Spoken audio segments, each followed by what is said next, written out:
આજે ગુજરાતના માનનીય મુખ્યમંત્રી રૂપાણી સાહેબ તરફથી મને 3 જુદા જુદા વિભાગની જવાબદારી સોંપવામાં આવી છે.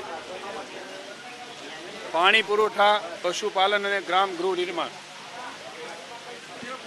અગાઉ પણ જ્યારે મને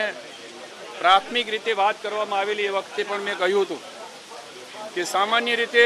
ગ્રામ્ય કક્ષા ગામડાની જનતાને ઉપયોગી થઈ શકું, મદદરૂપ થઈ શકું એવા કોઈ વિભાગો આપવામાં આવશે તો એમાં ખૂબ સારી રીતે એમાં પણ હું ન્યાય અપાવી શકીશ. પાણી પુરવઠા સામાન્ય રીતે વર્ષોથી ગ્રામ્ય વિસ્તારોમાં અને જેવા વિસ્તારો સૂકા વિસ્તારો હોય ત્યાં પીવાના પાણીની મુશ્કેલીઓ હોય છે, એની જાણકારી મને ખૂબ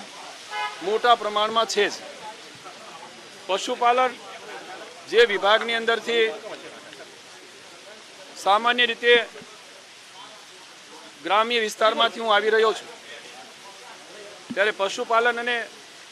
ગરીબ લોકો માટેના, સામાન્ય વર્ગના લોકો માટેના જે ગ્રામ ગૃહ નિર્માણ બોર્ડ કે જેના મારફતે આવાસો વગેરે ફાળવવાની જે યોજના છે એ યોજનાઓની પણ મને મારા અત્યાર સુધીના વિશાળ અનુભવને અંતે હું એમાં પણ ન્યાય અપાવી શકીશ.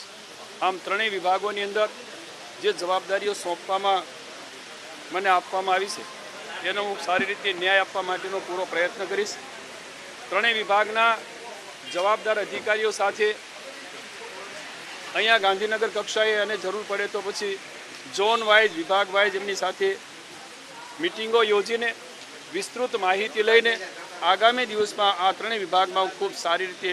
ન્યાય આપી શકું, કામગીરી થઈ શકે માટે પૂરા અભ્યાસ સાથે હું એને ન્યાય આપવાનો મારો પ્રયત્ન કરીશ. નહીં, શિક્ષણની ઈચ્છાની જે કંઈ માનનીય મુખ્યમંત્રીશ્રીને રાજ્ય સરકારે જે નિર્ણય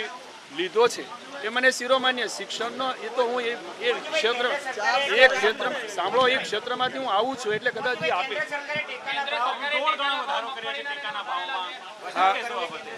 નહીં, અત્યારે હમણાં જ હજી તાજેતરમાં અમને માહિતી મળી એ પ્રમાણે કેન્દ્ર સરકારે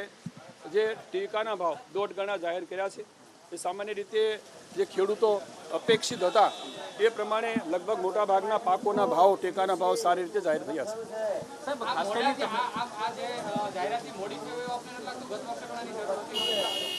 નહીં, આમ તો સમયસર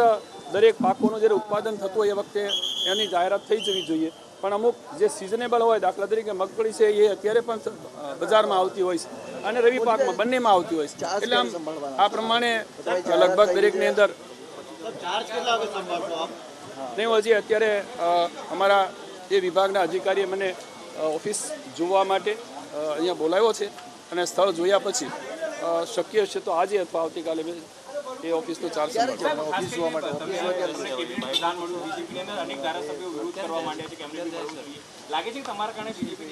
ના, એવું કંઈ છે નહીં. મેં ઘણા બધા જે મિત્રો બીજેપીના જે મારી સાથે ધારાસભ્ય તરીકે 4-5 ટર્મથી છે એમને પણ એને ખ્યાલ છે કે કુંવરજીભાઈને પણ આ ક્ષેત્રનો વિશાળ અનુભવ છે અને અમને એક અનુભવી